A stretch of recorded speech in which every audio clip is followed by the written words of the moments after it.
Senhor esteja convosco. Ele está no meio de nós. Proclamação do Evangelho de Jesus Cristo, segundo João.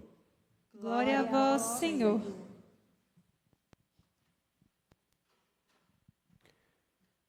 Naquele tempo disse Jesus aos seus discípulos: Tenho ainda muitas coisas a dizer-vos, mas não sois capazes de as compreender agora. Quando, porém, vier o Espírito da verdade, ele vos conduzirá à plena verdade. Pois ele não falará por si mesmo, mas dirá tudo o que tiver ouvido, e até as coisas futuras vos anunciará. Ele me glorificará, porque receberá do que é meu e vô-lo anunciará. Tudo que o Pai possui é meu. Por isso, disse que o que ele receberá e vos anunciará é meu. Palavra da salvação. Glória a vós, Senhor. Por favor, podem se assentar, saudando a Maria Aparecida e o Adiel. Que Deus abençoe e guarde vocês.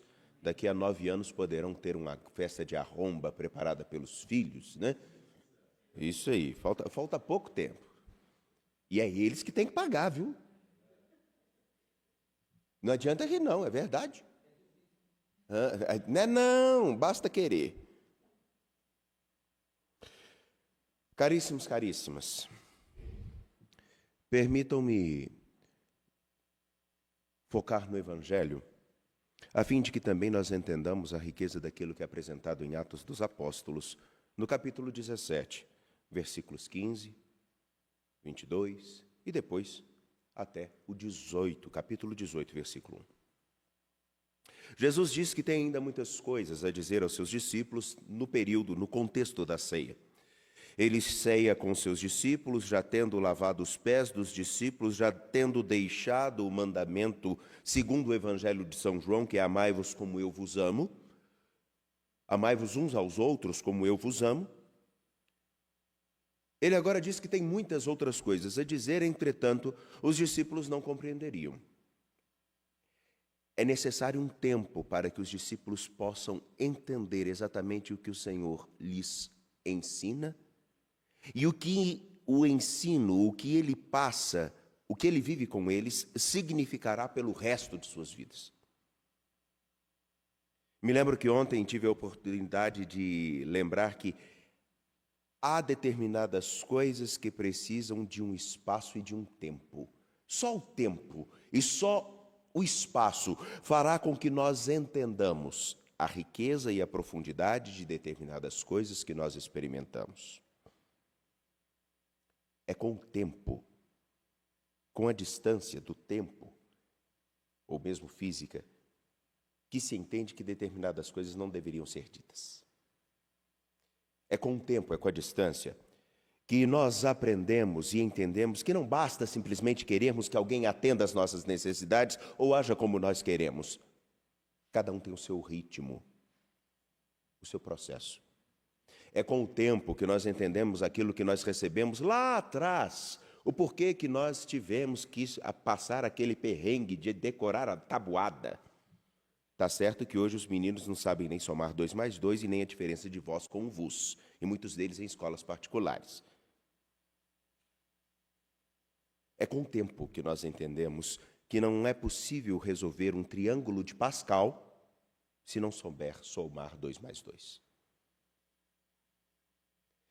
Eu trago essas imagens para justamente apresentar o que Jesus está dando a seus discípulos agora.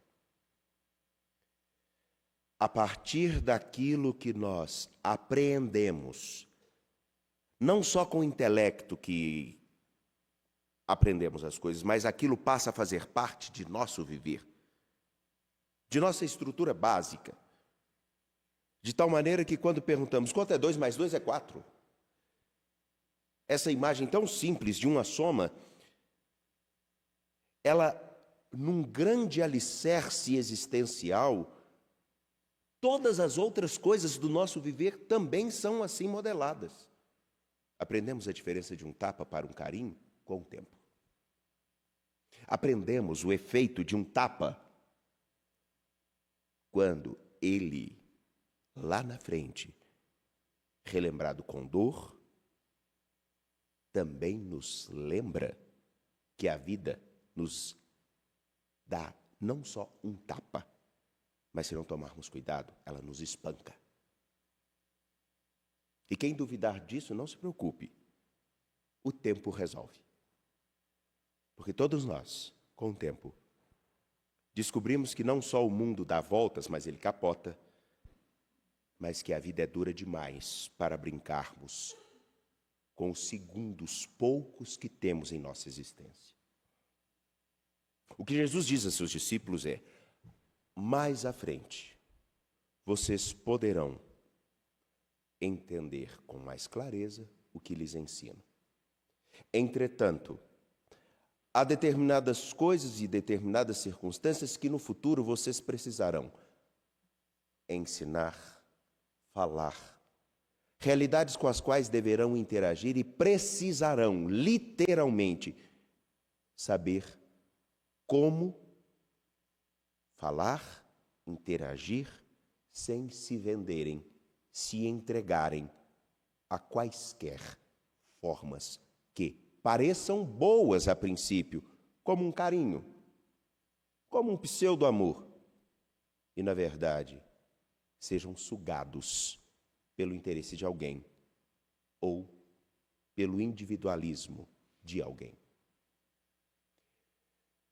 É claro que aqui eu uso imagens das nossas relações, mas permitam-me, não é exatamente assim? Olhamos para trás e lembramos de coisas que vivemos lá atrás, e quando elas vêm à nossa memória, como, por exemplo, o carinho de uma avó, o momento no qual nós tentamos matar a aula e a mãe nos pega na esquina. Claro que ninguém nunca passou por isso. Espero, eu já. Ou então, quando lembramos que tivemos o interesse por uma moça, e aí um belo dia ela se abre para aquela possibilidade, você não dá nem mesmo a resposta adequada. E aí, tudo bem? Aí você, oi? E aí perde uma oportunidade. Por que eu estou trazendo essas imagens? O tempo nos dá condições de olharmos o como é necessário a atenção para fazer com que cada minuto seja realmente digno de eternidade, para nós e para outros. Jesus diz a seus discípulos: eu posso ensinar tudo agora para vocês, eu posso falar um monte de coisas, mas vocês não estarão preparados para isso. Entretanto, eu darei a vocês aquele que vos acompanhará e fará com que possais, ao longo de toda a história, não só relembrando o que vivi convosco, ajudar-vos a entender o que podereis ser com os outros na história. Eis aqui a dinâmica do que somos chamados a viver como cristãos. Não só repetir de modo ignorante, como um gravador, os textos bíblicos. Não só termos a capacidade de decorar todos os itens doutrinários do cristianismo, e mais especificamente para nós, do cristianismo católico. É fundamental isso, mas o fundamental é um alicerce que dá embasamento para que possamos, no nosso edifício espiritual, interagir, dialogar, falar e apresentar o amor que Deus tem a todos os homens de um modo muito mais coerente no tempo presente do que simplesmente uma verborragia, como vemos, uma repetição, uma falação, aonde cada um tenta salvar a si, como vemos em redes sociais, como vemos em determinados discursos e programas televisivos. O que estou dizendo é exatamente isso. É necessário que nós entendamos o Espírito de Cristo, o Espírito Santo, nos relembrará e atualizará em nossos corações tudo aquilo que vivemos com nosso Senhor. Atualizará e recordará tudo o que vivemos com nosso Senhor. Mas percebamos uma coisa nessa cena que está dentro do Evangelho de João. Aqueles que fizeram com que nós tivéssemos, por exemplo, agora o Evangelho de João em nossas mãos, o próprio discípulo amado, só podem falar dessas coisas porque estavam com Jesus, numa convivência com Jesus. Judas não poderia, mesmo que não tivesse morrido, falar disso, porque ele não estava presente. Jesus não ocupava lugar de relevância na sua história. A palavra de Jesus não pautava suas escolhas. Prova disso é que ele deixa Jesus e vai para a escuridão. Então, meus caros, me permitam dizer exatamente isso. Quem arroga a si o dom do Espírito, mas não vive em comunhão como igreja, não sabe exatamente o que dizer sobre nosso Senhor. Não é possível, porque como você recobrará alguma coisa da qual você não viveu? Como você poderá falar de algo que você não compreendeu? Qual o alicerce que balizará exatamente a sua fala? Levando em consideração aquela imagem que eu trouxe, de que ninguém consegue resolver um triângulo de Pascal se não souber somar 2 mais 2, como poderemos falar do amor que Cristo tem se não conhecemos esse amor? Como poderemos falar de fraternidade se não entendemos o que é realmente essa fraternidade, quando nós precisamos lidar com aqueles que falam de Deus e têm limites como nós? É simples. E o que nós mais fazemos no nosso tempo é olharmos para erros de tantos em todas as instâncias de nossas comunidades eclesiais, de nossa igreja, e acharmos todos os defeitos, mas não assumimos o papel de sermos definitivamente aqueles que, agora, pela relação com nosso Senhor, pelo lugar que Ele ocupa na minha história, na relação com os sacramentos, o que eu farei de diferente para que o mundo entenda esse amor tão único? Então, permitam-me, sem alicerce, não é possível edificar bem um prédio. O sino concordou. E não, gente, por incrível que não é proposital. Pois bem, parece estranho isso, mas vejamos exatamente o que acontece em Atos dos Apóstolos, capítulo 17 até o 18, versículo 1. Paulo chega a um grupo de pessoas que não conhecem os textos do Antigo Testamento. Ele chega para um grupo de pessoas que tem o estoicismo e o epicurismo como parte de sua filosofia e compreensão de vida. Um povo que tem inúmeros deuses. Inúmeros. O Areópago tinha ali, sintetizado num espaço, as imagens e estátuas de vários deuses de todas as culturas até então, ali frequentadoras de Atenas. E ali existia o espaço para um Deus que era desconhecido. E por que disso? Eles tinham medo de que, em algum lugar no mundo, existisse um povo que adorasse a um Deus que eles não estivesse ali representado. E deixa esse nicho reservado. Ora, como falar sobre a promessa que Deus fez ao povo de Israel, ao povo eleito, a um grupo que não conhece essa história? A partir de qual alicerce se desenvolverá essa conversa? Seria impossível. É o mesmo caso que eu não sei se alguém aqui conhece, mas se alguém quiser falar sobre o cálculo de 1E mais 4B. Sabem o que isso significa? Não, é o número hexadecimal. Os computadores trabalham com números binários e hexadecimais. Existe um cálculo para isso, uma fórmula para se chegar ao número concreto que representaria essa fração. Por que eu estou dizendo isso? Vocês não vão entender isso. E seria a mesma coisa que eu chegasse para falar com vocês de cálculos matemáticos computacionais, a partir da computação, como se vocês entendessem tudo e achassem que estava tudo bem. Esse é o desafio de Paulo agora. Ele precisa falar de Jesus Cristo, do amor que Cristo tem, do que ele encontrou a um grupo que não tem a mesma base de conhecimento que ele. Como fazê-lo? Como uma graça e com a atenção de quem muito deseja falar bem daquilo que lhe é caro, ele entende. Eu não vou falar de outros deuses, eu não vou falar da história que eles não conhecem, eu vou partir do que eles anseiam. Eu venho apresentar a vocês aquele que é desconhecido.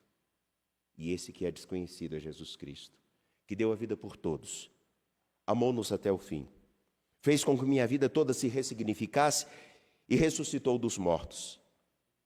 Isso pode ser extremamente difícil para que essas pessoas entendam. Entretanto, ele procurou falar do Senhor de sua história a partir daquilo que ele tinha como solidez, como alicerce no seu viver, de um modo que os outros entendessem. E no nosso tempo, tem muitas pessoas que falam do que elas pensam entender, mas lhes falta o alicerce. Se, percebam bem, se eu não consigo resolver uma equação de segundo grau sem saber somar 2 mais 2, como eu posso tentar falar do mistério de Deus se eu não sei nem mesmo o que Ele quer de mim? Eis o drama do tempo atual. Porque Deus, sendo considerado só uma ideia, ele pode caber em qualquer tipo de discurso, até o de ódio. E nós podemos ratificá-lo.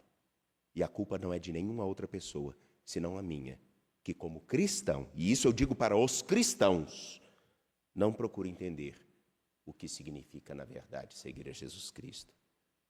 Se não tenho alicerce, eu não posso construir um edifício. Talvez seja exatamente agora, no Jubileu da Esperança, o momento em que nós, que estamos em nossas comunidades, que acompanhamos nossas transmissões, que vamos a tantos lugares, tenhamos, pelo menos, o desejo de entender mais sobre aquele que dizemos que é tanto amor e deixarmos de falar de ideias e começarmos a falar de uma pessoa. Porque as ideias são boas, mas o que na verdade faz a diferença é dedicação para demonstrá-las. O amor pode até ser uma ideia, mas ele não se traduz simplesmente nos discursos, mas em prática. Porque 41 anos, me perdoem dizê-los, deve ter muita coisa que deve ter sido motivo para chutar o balde.